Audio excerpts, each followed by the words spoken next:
September 25th, 2009. Op-ed columnist. It's Easy Being Green by Paul Krugman. So, have you enjoyed the debate over healthcare reform?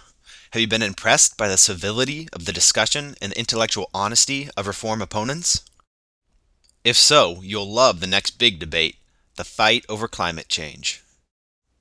The House has already passed a fairly strong cap-and-trade climate bill, the Waxman-Markey Act, which if it becomes law would eventually lead to sharp reductions in greenhouse gas emissions. But on climate change, as on healthcare, the sticking point will be the Senate, and the usual suspects are doing their best to prevent action. Some of them still claim that there's no such thing as global warming, or at least that the evidence isn't yet conclusive. But that argument is wearing thin as the Arctic pack ice, which has now diminished to the point that shipping companies are opening up new routes through the formerly impassable seas north of Siberia. Even corporations are losing patience with the deniers.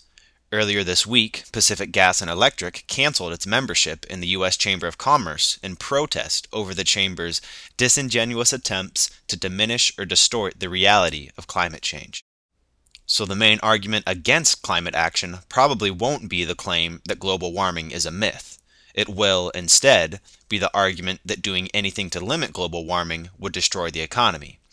As the blog Climate Progress puts it, opponents of climate change legislation keep raising their estimated cost of the clean energy and global warming pollution reduction programs like some out-of-control auctioneer. It's important, then, to understand that claims of immense economic damage from climate legislation are as bogus in their own way as climate change denial. Saving the planet won't come free, although the early stages of conservation actually might, but it won't cost all that much either. How do we know this? First, the evidence suggests that we're wasting a lot of energy right now. That is, we're burning large amounts of coal, oil, and gas in ways that don't actually enhance our standard of living, a phenomenon known in the research literature as the energy efficiency gap.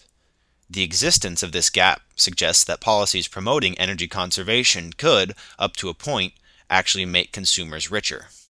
Second, the best available economic analyses suggest that even deep cuts in greenhouse gas emissions would impose only modest costs on the average family. Earlier this month, the Congressional Budget Office released an analysis of the effects of Waxman-Markey, concluding that in 2020, the bill would cost the average family only $160 a year, or 0.2% of income. That's roughly the cost of a postage stamp a day. By 2050, when the emissions limit would be much tighter, the burden would rise to 1.2% of income.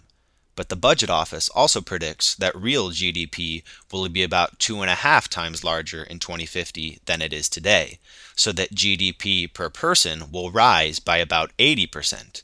The cost of climate protection would barely make a dent in that growth. And all of this, of course, ignores the benefits of limiting global warming. So where do the apocalyptic warnings about the cost of climate change policy come from? Are the opponents of cap and trade relying on different studies that reach fundamentally different conclusions? No, not really. It's true that last spring, the Heritage Foundation put out a report claiming that Waxman-Markey would lead to huge job losses, but the study seems to have been so obviously absurd that I've hardly seen anyone cite it. Instead, the campaign against saving the planet rests mainly on lies. Thus, last week Glenn Beck, who seems to be challenging Rush Limbaugh for the role of de facto leader of the GOP, informed his audience of a buried Obama administration study showing that Waxman-Markey would actually cost the average family $1,787 per year. Needless to say, no such study exists. But we shouldn't be too hard on Mr. Beck. Similar, and similarly false, claims about the cost of Waxman-Markey have been circulated by many supposed experts. A year ago, I would have been shocked by this behavior.